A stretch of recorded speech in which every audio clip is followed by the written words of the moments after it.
माझा आणि मी समुद्राचा या संकल्पना किंवा ह्या मोहिमेच्या सुरुवातीच्या या कार्यक्रमाच्या निमित्ताने उपस्थित असलेले आमचे मत्स्य आयुक्त सन्मान्य तावडेजी, सागरी सुरक्षा मंचाचे मान्यवर, व्यासपीठावर उपस्थित असलेले अन्य सर्वच मान्यवर, उपस्थित असलेले आमच्या मत्स्य मंत्रालयाचे सर्व प्रतिनिधी अधिकारी, उपस्थित असलेले सर्व बंधू भगिनींनो आणि माझे सर्व तरुण मित्रांनो, मला वाटतं आम्ही मत्स्य खात्याच्या माध्यमातून या मोहिमेचे नाव जे आम्ही सुचवलेलं आहे त्यावरूनच आपल्या सगळ्या जणांना या मोहिमेचा संदेश काय आहे हे आपल्याला स्पष्ट आता झालं असेल। जसं आमच्या सूत्रसंचालन करणाऱ्या काहींनी उल्लेख केला की आपण अगर या समुद्राकडे हक्काने पाहतो, आपलं पोट भरणार आणि आपली ओळख आपण आपल्या समुद्राला सांगतो, तर मग या कोळीवाड्यांकडे होणारी अस्वच्छता याच्या सगळ्याचा परिणाम आपल्या व्यवसायावर आणि आपल्या सगळ्यांच्या भविष्यावर जो काय होतो त्या बाबतीमध्ये आपण सगळ्या जणांनी विचार करावा, या दृष्टिकोनातून आम्ही आज ही मोहीम सुरू केलेली आहे। प्लास्टिक मुक्त कोळीवाडे हा जो विचार आहे हा अतिशय विचारपूर्वक आणि काही तज्ञ लोकांशी बोलल्यानंतर ते नेमकं आपलं मत्स्य उत्पादन कमी होण्याची काय कारणं आहेत, तर त्या सगळ्या कारणांमध्ये एक महत्वाचं कारण म्हणजे आपल्या ह्या कोळीवाड्यांमध्ये असणारी अस्वच्छता, प्लास्टिक राजरोज पद्धतीने इकडे तिकडे टाकणं आणि प्रामुख्याने समुद्रामध्ये प्लास्टिक आणि अन्य गोष्टी टाकणं, या सगळ्या गोष्टी अगर आपण बंद करण्याचा निर्धार केलाच नाही तर समुद्राच्या बाबतीमध्ये आपला असणारा प्रेम,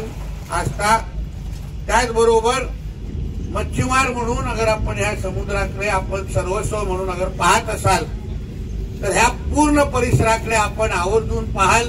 निहाराल आणि विचार कराल की आपण ज्या परिसरामध्ये राहतो, जो व्यवसाय करतो,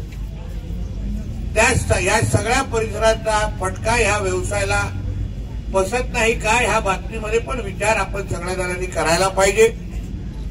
आपण या परिसरामध्ये होणारी अस्वच्छता, घाण आणि त्याचबरोबर प्लास्टिक ज्या पद्धतीने राजरोज पद्धतीने टाकलं जातो, मला आमच्या आयुक्त साहेबांनी उल्लेख केला की इथे बोटी रिपेअर करण्याचं पण काम केलं जातं। म्हणजे विचार करा या सगळ्या बाबतीचा की आपण या सगळ्या गोष्टी करत असताना आपल्या व्यवसायावर आणि आपल्या भविष्यावर या सगळ्या गोष्टीचा होणारा परिणाम हा निश्चित पद्धतीने स्वागतार्ह नाही आहे। आम्ही मत्स्य खातं म्हणून आज ज्या पद्धतीने ही मोहीम आज आम्ही आजच्या दिवशी घेतलेली आहे, त्याच्यामध्ये आम्हाला कांद्याला कांदा लावून काम करणारे आमचे सागरी सुरक्षा मंचाचे सर्वच आमचे स्वयंसेवक कार्यकर्ते, विविध आपल्या मच्छीमार संघटनेचे सर्वच प्रमुख पदाधिकारी, कार्यकर्ते, आपण सगळेजण फक्त निर्धार नाही शपथ घेतली पाहिजे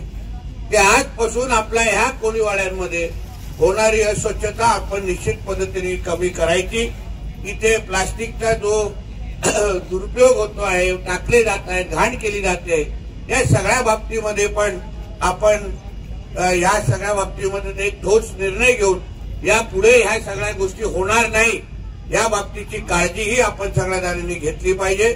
मत्स्य खातं म्हणून आम्ही निर्धार केला आहे की आम्ही काय नुसतं विचारत बसणार नाही किंवा विनंत्या करत बसणार नाही, आम्हालाही शेवटी आपल्या सगळ्यांची भविष्याची काळजी आहे।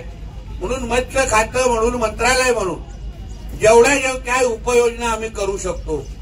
जे प्रयोग आम्ही करू शकतो, जे प्रयत्न आम्ही करू शकतो, ते सगळे प्रयोग आणि उपाययोजना येणाऱ्या कालावधीमध्ये केल्या जातील, हाही विश्वास तुम्हाला मी आजच्या निमित्ताने देतो। मला ह्या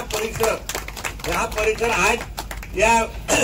20 ऑक्टोबर 2025 आपण आज इथे उभे आहोत, 20 सप्टेंबर 2025 इथे उभे आहोत। पुढच्या 20 सप्टेंबर 2026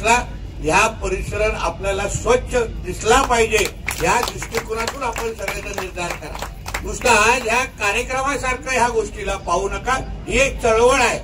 ही एक सुरुवात आहे आणि ह्याच्यामध्ये नुसतं आम्ही अधिकारी असो, स्वयंसेवक संघटना असो, ह्यांनीच काम करावं आणि दुसऱ्या जणांनी फक्त बघत राहावं ही अपेक्षा आम्हाला या मोहिमेच्या माध्यमातून नाहीये. प्रत्येक नागरिकाने आपण आपलं घर जसं स्वच्छ ठेवतो, आपला घरातला आजूबाजूचा परिसर तसं स्वच्छ ठेवतो, तसंच आपण ज्या भागामध्ये राहतो ते कोळीवाडे पण तेवढेच स्वच्छ असले पाहिजे, याही दृष्टिकोन ठेवून आपण सगळ्या जणांनी या मार्गावर चालावं अशी अपेक्षा या निमित्ताने मी व्यक्त करतो. परत एकदा आमचे आयुक्त, आमचे तावडे जे असतील आणि माझ्या खात्यातले सर्वच अधिकाऱ्यांना मी मनापासून आभार मानतो की त्यांनी जो काही मी त्यांना सूचना केल्या त्या संबंधित त्यांनी एक चांगला कार्यक्रम आज नुसतं आपल्या मुंबईमध्ये होत नाहीये, आपल्या ह्या वर्सोवामध्ये होत नाहीये, पण सगळ्या पूर्ण किनारपट्टीवर आमचा मत्स्य खात्याचा आणि बंदर खात्याचे सगळेच अधिकारी एकत्र येऊन, अन्य समाजसेवी संघटना एकत्र येऊन, सागरी सुरक्षा मंच के स्वयंसेवक एकत्र येऊन पूर्ण किनारपट्टीवर ही मोहीम आज चालवण्याचा निर्धार आम्ही लोकांनी केलेला आहे. परत एकदा आपल्या सगळ्यांना